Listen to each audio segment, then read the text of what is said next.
When in the course of human events it becomes necessary for one people to dissolve the political bands which have connected them with another, to assume among the powers of the earth the separate and equal stations to which the laws of nature and of nature's God entitle them.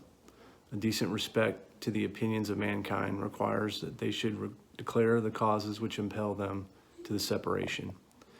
We hold these truths to be self-evident, that all men are created equal, that they are endowed by their Creator with certain unalienable rights, that among these are life, liberty, and the pursuit of happiness, that to secure these rights, governments are instituted among men, deriving their just powers from the consent of the governed, that whenever any form of government becomes destructive of these ends, it is the right of the people to alter or to abolish it, and to institute new government, laying its foundation on such principles and organizing its powers in such form as to them shall seem most likely to affect their safety and happiness.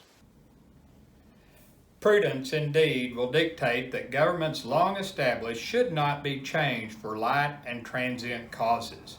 And accordingly, all experience hath shown that mankind are more disposed to suffer, while evils are sufferable, than to right themselves by abolishing the forms to which they are accustomed. But when a long train of abuses and usurpations, pursuing invariably the same object, evinces a design to reduce them under absolute despotism, it is their right, it is their duty to throw off such government and to provide new guards for their future security. Such has been the patient sufferance of these colonies, and such is now the necessity which constrains them to alter their former systems of government. The history of the present King of Great Britain is a history of repeated injuries and usurpations, all having in direct object to the establishment of an absolute tyranny over these states. To prove this, let facts be submitted to a candid world. He has refused his assent to laws, the most wholesome and necessary for the public good. He has forbidden his governors to pass laws of immediate and pressing importance, unless suspended in their operation until his assent should be obtained. And when so suspended, he has utterly neglected to attend them. He has refused to pass other laws for the accommodation of large districts of people, unless those people would relinquish the right of representation in the legislature, a right inestimable to them and formidable to tyrants only. He has called together legislative bodies at places unusual, uncomfortable, and distant from the depository of their public records, for the sole purpose of fatiguing them into compliance with his measures. He has dissolved representative houses repeatedly for opposing with manly firmness his invasions on the rights of the people.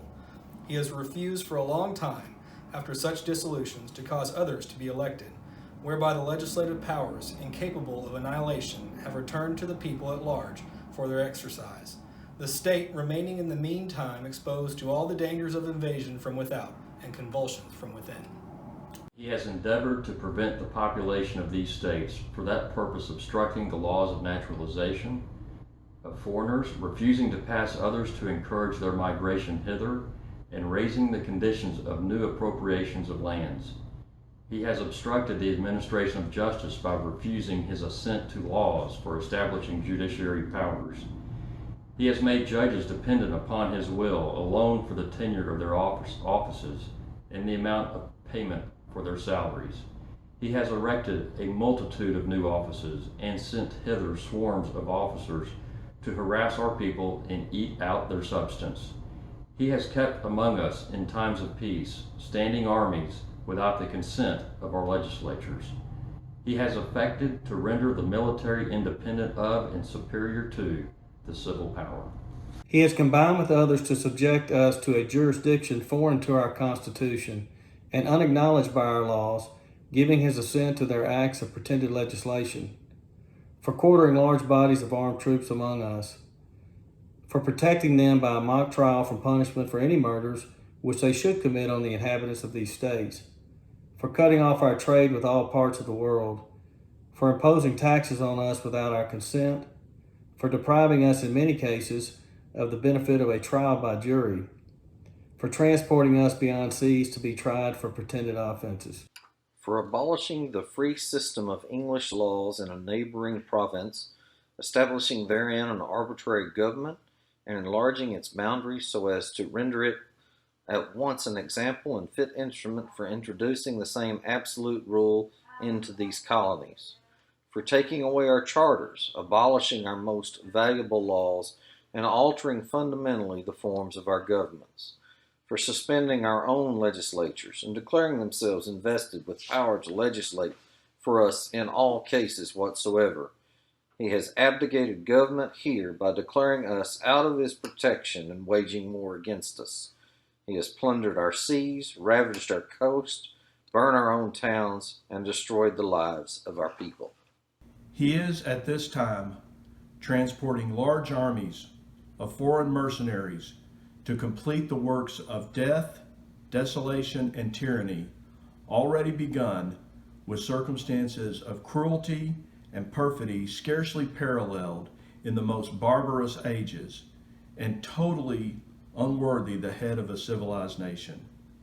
He has constrained our fellow citizens, taking captive on the high seas to bear arms against their country, to become the executioners of their friends and brethren, or to fall themselves by their hands. He has excited domestic insurrections among us, and has endeavored to bring on the inhabitants of our frontiers, the merciless Indian savages, whose known rule of warfare is an indistinguished destruction of all ages, sexes, and conditions. In every stage of these oppressions, we have petitioned for redress in the most humble terms. Our repeated petitions have been answered only by repeated injury. A prince whose character is marked by every act which may define a tyrant is unfit to be the ruler of free people. Nor have we been wanting in attention to our British brethren. We have warned from time to time of attempts by the legislature to extend an unwarrantable jurisdiction over us. We have reminded them of the circumstances of our immigration and settlement here. We have appealed to their native justice and magnanimity, and we have conjured them by the ties of our common kindred to disavow these usurpations, which would inevitably interrupt our connections and correspondence. They too have been deaf to the voice of justice and of consanguinity. We must, therefore, acquiesce in the necessity which denounces our separation and holds them as we hold the rest of mankind, enemies in war, in peace friends. We therefore, the representatives of the United States of America in General Congress assembled, appealing to the Supreme Judge of the world for the rectitude of our intentions, do, in the name and by the authority of the good people of these colonies, solemnly publish and declare that these united colonies are, and of right ought to be, free and independent states. They are absolved from all allegiance to the British Crown, and that all political connection between them and the state of Great Britain is and ought to be totally dissolved, and that as a free and independent states, they have full power to levy war, conclude peace, contract alliances, establish commerce, and to all other acts and things which independent states may of right do. And for the support of this declaration, with a firm reliance on the protection of divine providence, we mutually pledge to each other our lives, our fortunes, and our sacred honor.